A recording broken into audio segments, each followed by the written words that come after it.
বাড়িতে হঠাৎ করে গেস্ট চলে এলে আমরা অনেক সময় অপ্রস্তুতে পড়ে যাই যে কি ভালো রান্না করা যেতে পারে এবং চটজলদি।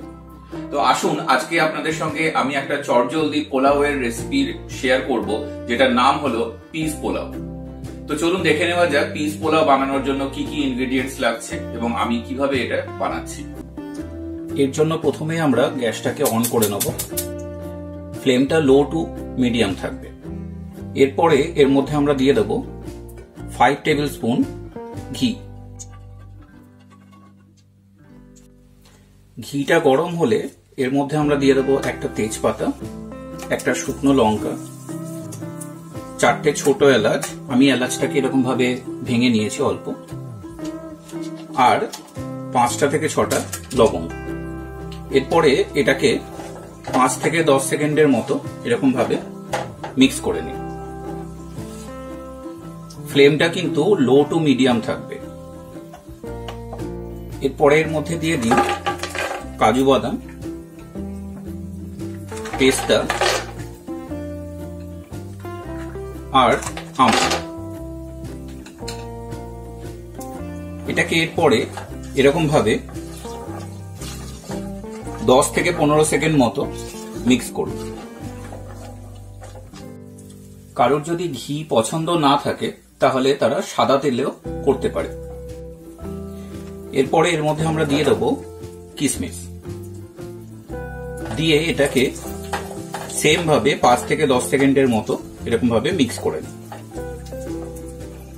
এই ডিশটাতে আমি পুরোপুরি ঘি ইউজ করছি কারণ ঘিয়ের হেলথ বেনিফিটস কিন্তু অনেক।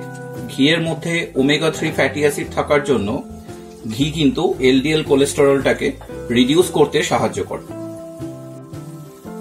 এরপরে এর মধ্যে আমরা অ্যাড করে দেব কড়াইশুঁটি।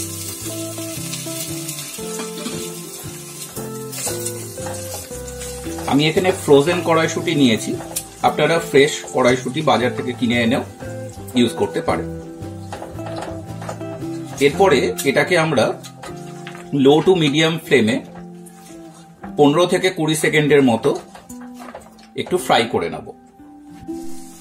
এরপরে এর মধ্যে আমরা অ্যাড করে দিচ্ছি লং গ্রেন বাসমতি রাইস।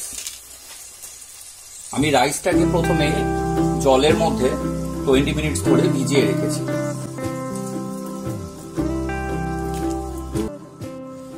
আমি এই বাটির 1.5 বাটি মতো রাইস নিয়েছি। এটা মোটামুটি 200 থেকে 230 গ্রাম মতো হবে। এরপরে এই রাইসটাকে আমি বাকি ইনগ্রেডিয়েন্টস এর সঙ্গে খুব ভালো মতো করে মিশিয়ে নিলাম। ফ্লেমটা কিন্তু লো থেকে মিডিয়ামই থাকবে। এরপরে এই বাটির 3 বাটি মতো জল আমরা এর মধ্যে অ্যাড করে দেব।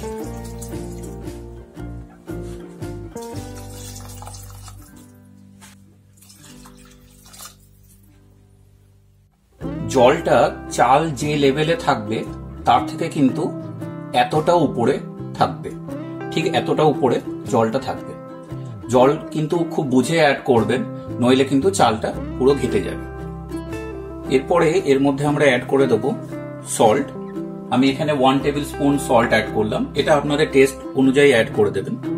আর আমি অ্যাড করলাম পাউডার সুগার, এটা 1.5 টেবিল স্পুন পাউডার সুগার আমি ইউজ করলাম।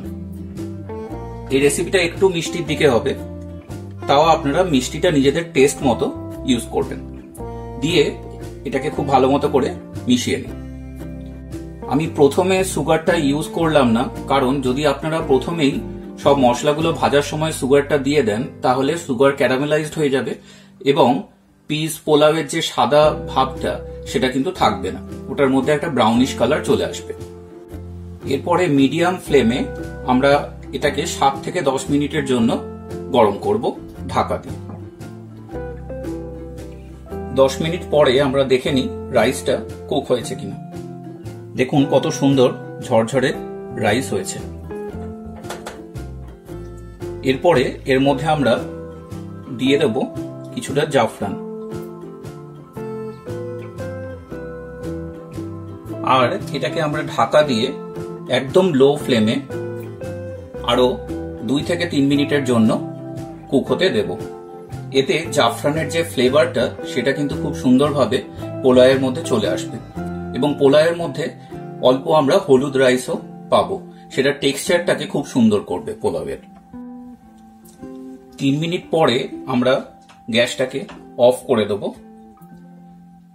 আর দেখুন কত সুন্দরভাবে জাফরান থেকে কালারটা বেরিয়ে এসছে, আর স্মেল তো অসাধারণ। তো এটাকে সার্ভ করার আগে আমরা 15 থেকে 20 মিনিট এরকম ভাবেই ঢাকা দিয়ে রেখে দেবো, তারপরে এটাকে আমরা সার্ভ করব। এই সময় আমরা চালটাকে খুব হালকা হাতে মিশিয়ে নেব, যাতে এই হলুদ রাইসটা পুরো চালের মধ্যে সুন্দরভাবে ডিস্ট্রিবিউট হয়ে যায়। খুব হালকা হাতে করবেন, নইলে চাল কিন্তু ভেঙে যেতে পারে।